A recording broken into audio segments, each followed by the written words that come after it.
In November 2023, Andy, a close friend, asked me to support him in his attempts to altruistically donate his kidney to a man named Rich, living in Virginia, America. Rich was in his 60s and had been suffering from stage 4 kidney disease for a few years. This video is an attempt to tell their remarkable story.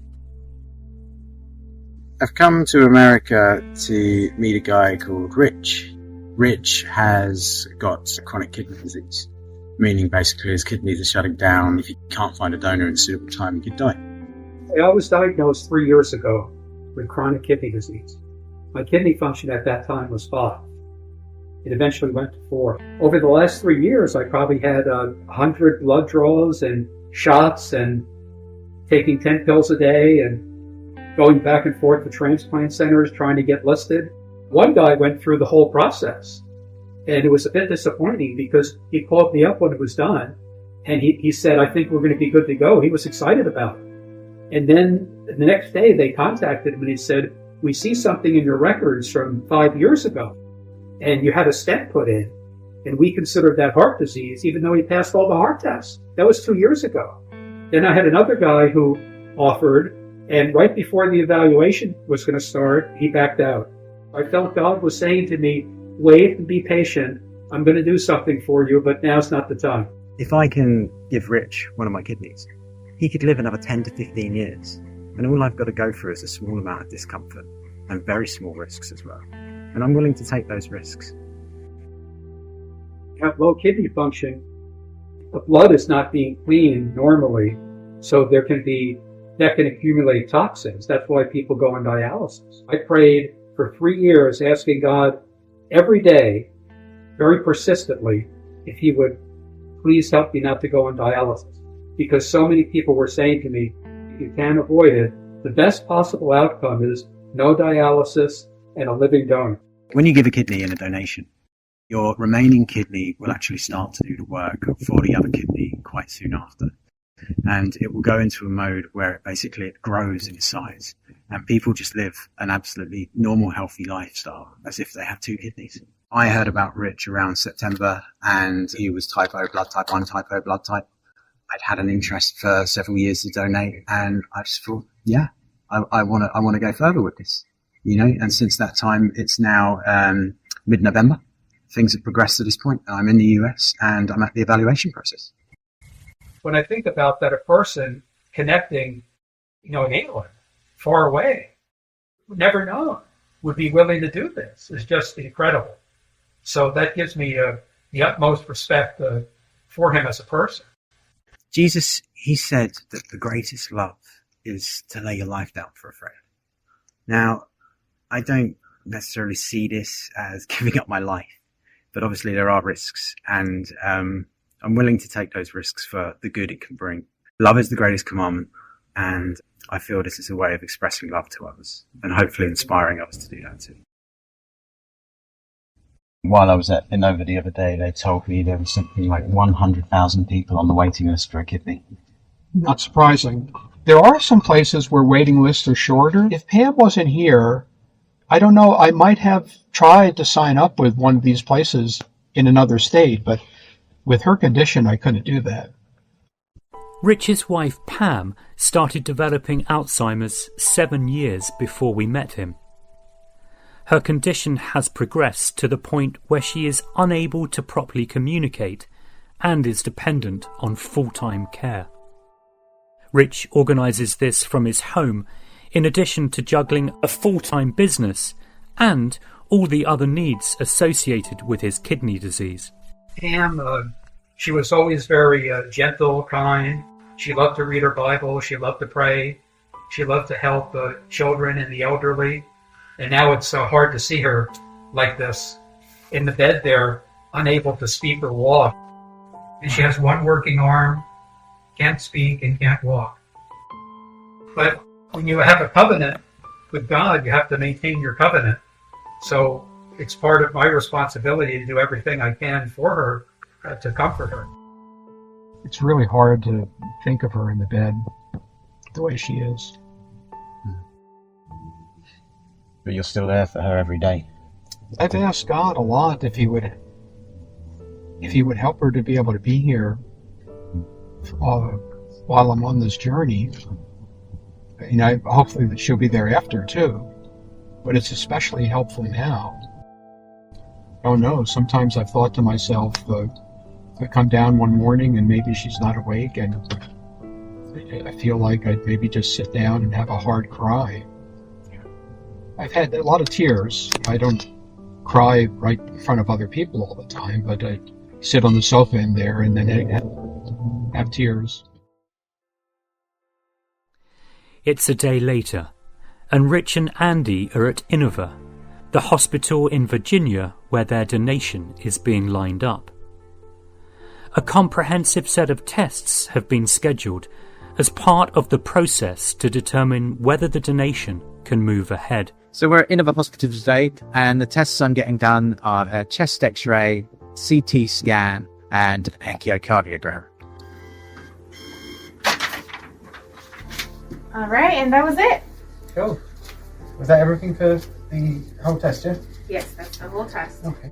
So we're just outside the hospital in Inova. I've just had an interview with the transplant coordinator, a surgeon and a nephrologist. And it's pretty good news. They've said from the current tests that I've had, which are blood tests and my kidneys through an imaging machine, that things are looking good and positive. One unexpected thing was, though, that it turns out that my left kidney is the bigger kidney, and generally in these operations they will take the smaller kidney from the donor to give you just stronger kidney function after the operation. So one of the things with taking the right kidney is that it's a bit more of a complicated procedure. It's not so much more risk, it's just more tricky for the surgeon, so the surgery takes a bit longer, and there's also a bit of a longer recovery time and a little bit more painful recovery. The good news is there's no immediate signs to say that it's a risk for me to donate. So yeah, it looks like it might be going through, and I should hear back in a couple of days' time on Wednesday. Two of the tests that we're waiting to hear back on at the moment are one which tests to see if my blood reacts with Rich's blood. It's one of the last tests they do, and it should give a helpful understanding about whether or not Rich will be able to accept my kidney or not. And another one is results back from a CT scan, which is more or less just to see how many veins and things are going into my kidney, to see if it's actually going to be transplantable into Rich. So there are still a couple of things that can come up that can cause the transplant not to go through, but we're hopeful. And a couple of days' time we should hear back.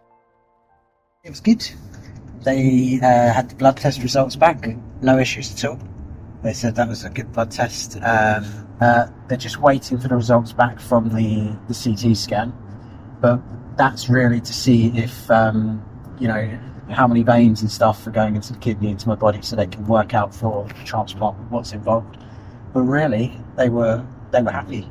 Yeah, so you're probably going to get qualified. Probably, and they should be able to let me know something by Wednesday.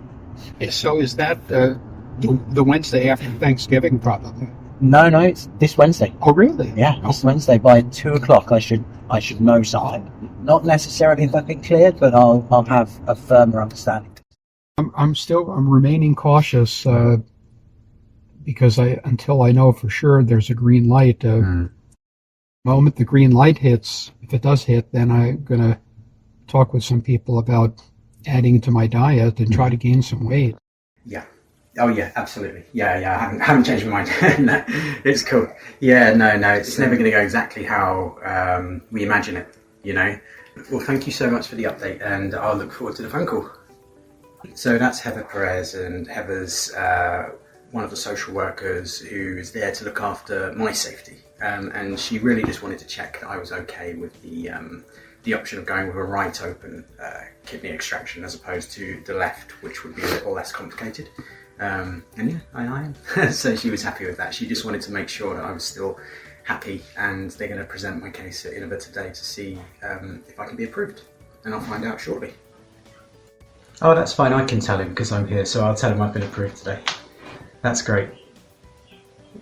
Okay, so the 7th is the pre-op and then the 15th is tentative.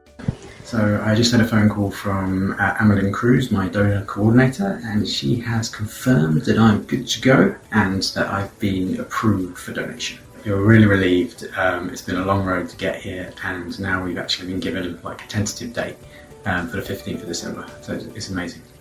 I'm happy to share with Rich. I think he's had a lot of knockbacks. He even had somebody approved, and then the next day or two later they were de-approved. So I think he's going to still be quite reserved on it, but it's still exciting. And yeah, let's hope for the best. Well, I'm hopeful, but just by nature, I want to be sober and watchful because I don't know yet what is going to happen. So I try not to get too high or too low.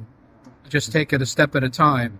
It's certainly positive, but for now, I'm just focusing on Thanksgiving coming and having a nice week and relax some and think about it again next week when we have more information. It's Thanksgiving Day, and we're on another brisk walk with Rich. Maybe today we're celebrating Thanksgiving. Maybe we'll be celebrating something more in a few weeks, celebrating a gift from the Lord.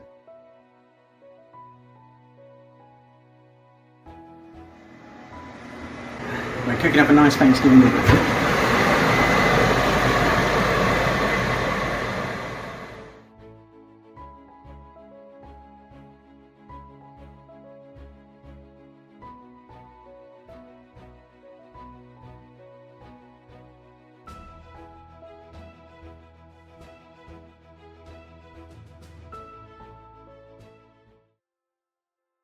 It's about 10 days later, and Andy and Rich are back at Innova Hospital, getting some pre-op advice and further tests done. So today, you're going to have your final cross-match and your laboratory as your pre-op. Mm-hmm. You're not allowed to drink and eat midnight of Thursday. So that will be 12:14. That's the Okay? time. Yep. 12 midnight. Yeah. You need to arrive here at 5:30 5:30 in the morning. morning. Wow. Okay. One of the most important things an advocate can ask you is, how are you feeling about your decision to donate? Good. Okay. No Yeah. concerns, no questions. Okay, great. Typically, I, as the social worker, and Heather, as your advocate, reach out to you the next day after surgery. Okay. Because you're having an open nephrectomy, Yeah. we're going to give you a day to kind of recover and relax. We'll be calling you by phone on the morning of Sunday, December 17th. Back in the car on the way home, Rich and Andy compare notes from their respective meetings with staff at the hospital. I got a notebook. You got a notebook with a lot of post-transplant stuff. Because there's so much, or as a recipient, you have to be aware of. And they showed me a schedule of what you have to pay attention to for 3 years. I didn't realize it was that much. With the surgery booked in for just a matter of days' time, Rich offered to drive us into DC to stretch our legs and check out some of the sights together.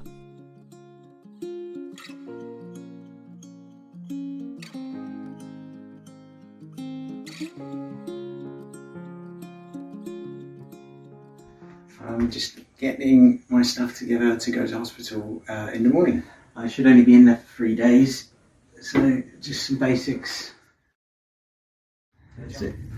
How are you feeling about tomorrow? Yeah, good. Feeling good about tomorrow. Just keen to get there and get started. It's an early start, so I'm going to get an early night and go to bed soon. It's the day of the surgery today, so in about nearly 3 hours, or no, less than 3 hours, I should be going into the surgery to donate my kidney. Well, there's no shortage of parking choices this time of the day. So what we'll have you do is take everything off, including your underwear. Yeah. All the clothes are going to go in this bag. Okay. This is for your shoes. Yep. Your gown will go on with the opening in the back.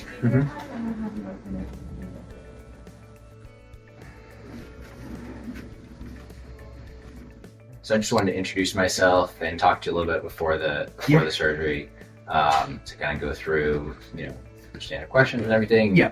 Confirm with the right patient and all of that. Any problems with anesthesia in the past in general? Never really had a surgery before, so not that I'm aware of. Oftentimes we'll do general anesthesia for this type of surgery, which is a deeper level of sleep than what you might get like at a colonoscopy. You'll be completely asleep. All good? Yeah. Ready for this? Absolutely. Perfect, great. All right, let me pull up the chart. So what are we doing for you today? We're gonna donate kidney. Perfect. You know which one to take now. The right. Perfect. All right, great. So, what we're going to do, hopefully within a few minutes, probably 10-15 minutes, we'll go back to the operating room. Yeah. We're going to put you on the OR table. We're going to start with the general anesthesia. We'll get you to sleep. We're going to make a small cut here, right under your rib cage. Right. All right. So about this size, about 10 centimeters usually. Okay. That will allow us direct access to the kidney. We'll look at the vessels. We'll clean up the vessels. We'll clean up the ureter. We'll try to get as much length as possible of those vessels so that facilitates the implantation of the kidney. Yeah. And then we'll close the wood with suture. Once we finish the surgery, we'll go to the recovery room. You stay there for about an hour, and then they will get you to a room upstairs where you can recover. All right. I expect you to be in the hospital probably 2 to 3 days. It depends on how well your pain is controlled. I mean, today's Friday. Probably expect you to go home by Sunday or maybe Monday at the latest. All right. Yeah. I just need to take a quick look to check here what it is. Mark this side. All right. I'm just going to do this. I'm saying yes, and this is my initials. So to sign here, this is the consent to do the surgery, saying that we're going to do a right nephrectomy. All right, I think I'm all done. I'll see you back in the room. All right, and I'll come and talk to you once I can. I'll see you later. Great meeting you. You too. Take care of yourself.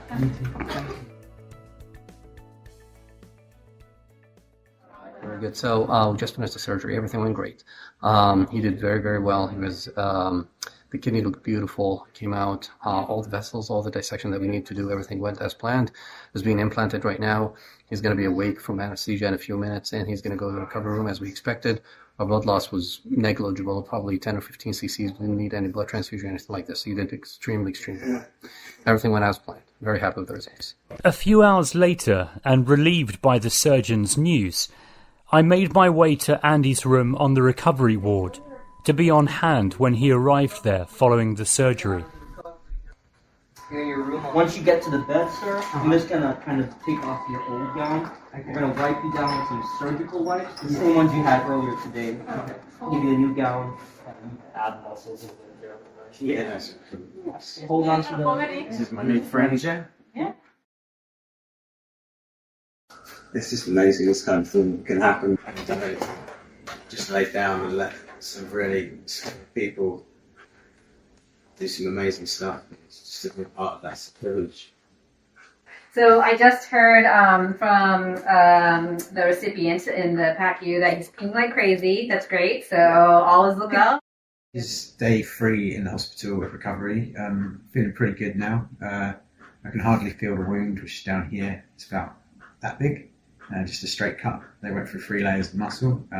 So the first couple of days it was a bit sore, but they gave me lots of pain medication for that. Now I'm on the lower level pain medication stuff, but I'm feeling good. I can get up, walk around and everything. And yeah, this is good. Feel good. So I've been very fortunate. I've actually been able to use the toilet this morning 3 times. That was the milestone really that you have to get by, because a lot of doctors won't want to discharge you until they know your bowel's working correctly. Feeling good now. First solid meal. I've been on liquids basically. Cheers. What is noticeable is the cut in my side. So it's like just having a very big, deep cut that's going to be with me for a few weeks. But other than that, not having the kidney, it's like I'm completely out. You'd have to. It's like I don't realise I've had a kidney taken, basically. So we just did a walk around the ward 3 times, which is good. And before we did that, though, we went and saw Rich for the first time. And he's doing really well. He was eating breakfast and he's feeling a lot better. The doctors said they were amazed because the kidney is working really well, producing a lot of urine. And basically things are on the mend for him. So we just have to wait and see for more updates. Oh. So, Rich, can you just talk us through what just happened? Because I was witness as well to the doctor, or was it the surgeon, coming in and giving you some incredible news. Would you just talk us through that, please? Well, he said that the creatinine level which is a measure of kidney function, has fallen to the lowest level he has ever seen in his career. And he said it's highly unusual because usually only someone with 2 healthy kidneys has that level. And I now have 1 healthy kidney and I'm at that level. And it's just something that he's never seen or heard of. My blood numbers, my labs, I just look at them. My GFR, which before the surgery was 4, guess what it is now? 60. It shot up over 2 days. That's incredible. According to people with a kidney function of 4, I should have been severely ill or even deceased. And now I'm sitting here with a GFR of 60. That's just amazing. Another miracle and a series of miracles. I'm having tea now for the first time in 3 years. Other people out of Nova told me that I'm the most unusual transplant patient they have seen in the 30 years of their transplant history. And that's because of all the things that God has done. Took to you like a magnet. My body is working differently now than it did just a couple of days ago. The doctor said this morning he's never seen creatinine come down the way it has for me. I think my last time they did my creatinine, it was 1.4, so yours is 1, better than mine. My pastor prayed for us at church, and he said that it was the perfect person with the perfect kidney. I've just wanted to do this to help you, right? And that's it. And it's amazing. But it's the kind of thing that can help. You never know. It could spur someone. Maybe there's another person who needs a kidney or a liver or something, and they might help. And that's why we're catching this on camera so that we can inspire others in whatever way we can. Yes. It makes me very happy to see you doing well, Rick. We're just still here at the moment. We're waiting for about another half an hour, and then we're going to go and visit Rich, and then we're probably going to head back. And yeah, so that was Heather. Just seeing how everything went. She's really over the moon. She heard about Rich's, miraculous things with the creatinine and cleaning the amount of urine. So yeah, she's very happy, and she's asked if I wouldn't mind if there's other people considering to donate in the future, that they can contact me so that I can talk to them about my experience with donating, which is just great. Yeah. So this is Andy just a week after being discharged from the hospital.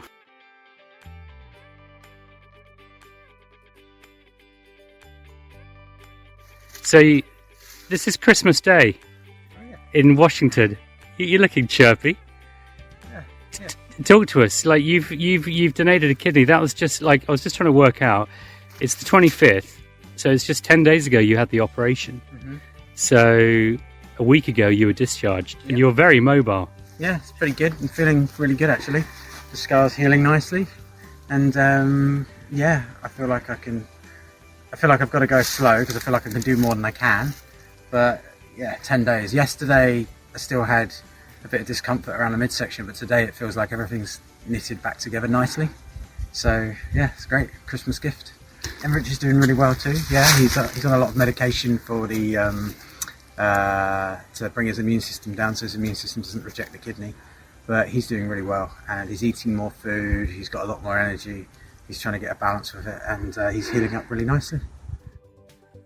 A few weeks have passed since the surgery, and Andy is back at Innova for his final post-op meetings before we're scheduled to fly back home. It's the 10th of January, and so it's just under a month, about 25 days after the surgery. Feeling pretty good. Things are healing up nicely, and just getting my fitness back gradually. There it is.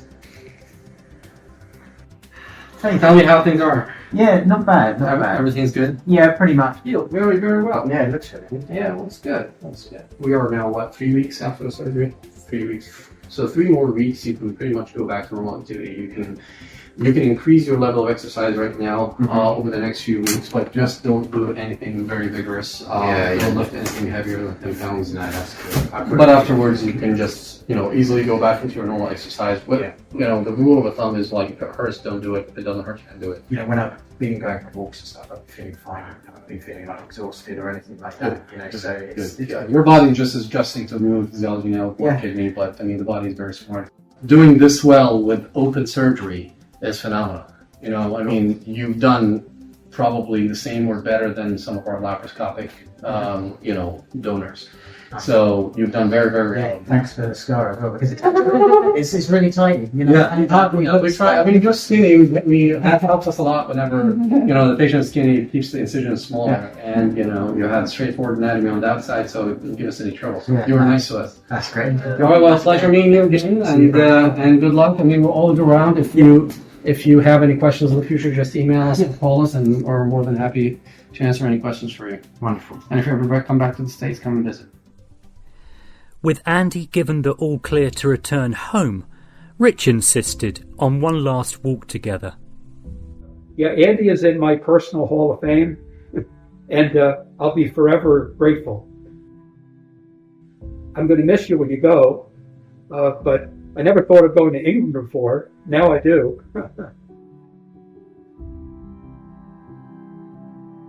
And you know that God knows everything before the foundation of the world. So he knew then that there was going to come a day where people would be transplanted with organs. And maybe that's one reason why he gave us 2 kidneys. Just over a year has passed since Andy and I flew back to the UK after his successful donation to Rich. It seemed like a good time to check in with him to see how he's been getting on with just 1 kidney. So I donated to Rich December the 15th, 2023, and it's now February 2025, and I'm doing really well. I'm back to normal, and it's almost as though I haven't donated. I've been looking after myself, staying hydrated, getting lots of exercise, and I feel really good. I'm actually running even faster than I was before the surgery. Like today, for example, I went and ran 10k, and it's just a real joy to be able to do that, and to actually know that I've donated a kidney. I've given an organ, and yet I'm at full physical fitness. It's very strange in a way, but amazing. And the body's a remarkable thing. It's great to just be able to help someone, and it's really cost me very little. I'm actually in regular enough contact with Rich. He's been contacting and let us know how he's doing, and he's doing spectacular. His body has really taken to the kidney, and he's now cycling something like 30k when he goes out, and he's back to running and everything, and I think he really appreciates it. He's doing really well, and I plan to keep staying in contact with him. He's a lovely guy, and I wish him all the very best. 18 months after Andy's Gift of Life donation in Virginia, I caught up with a much healthier looking Rich. He wanted to share about how his new kidney had given him a new lease of life. Well, I feel very well. Inova, you remember Inova Hospital where the transplant was done? They say everything looks great, and every single item in my labs is normal. And my labs actually are pretty close to labs from 20 years ago when I was mid-40s and had no health issues at all. So it's really been remarkable. I'm almost back to where I was 5 years ago. Between I ride a racing bike good distances at high speed, and lifting weights regularly, and running regularly. I'm enjoying being able to eat more, drink more, and exercise more. It feels a lot more normal. All in all, it's really wonderful to be feeling like this now again, and not being anemic. My hemoglobin actually is very good now. I'll always be thankful for Andy, that's for sure, and what he did, because it's just a great act of love. And I'm so moved that there's a person who would do that. I'm very saddened when I hear and think of the enormous number of people that are on waiting lists in this country for kidneys, and there's just not enough donors. I really would hope that this documentary could spur even one person to donate that wouldn't have donated otherwise. If anyone out there is looking for meaning in life, and you don't know what it's all about, just do some good. See what happens. What's the worst thing now? Is when you love those who are closest to you. That can be anyone. You change the world, and it's worth it.